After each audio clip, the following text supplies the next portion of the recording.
好几天没做甜品了，那今天来做一个抹茶口味的乳酪司康。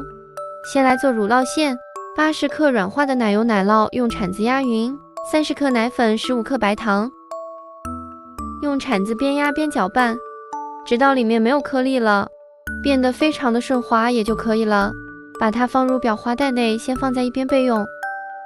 下面再来做司康的部分，150克低筋面粉，8克抹茶粉，4克泡打粉，把所有的粉类给它过下筛，再放30克白糖，40克黄油切成小粒放进来，因为黄油是没有软化的，需要用手边抓边搓，最后搓出来的状态是这种有颗粒感的。再加入一个小一点的鸡蛋液，45克纯牛奶或者是淡奶油，以抓拌的方式给它抓成一个面团，尽量不要过度的去揉。把面团放在保鲜膜里边，放冰箱冷藏半个小时。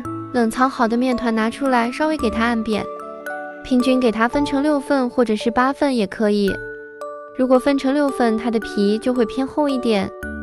把其中的一个剂子团圆之后，给它按扁，按成这种小碗的形状。里边我还放了几个蔓越莓干，这个也可以选择不放。再把刚才调好的乳酪馅挤到8、9分满。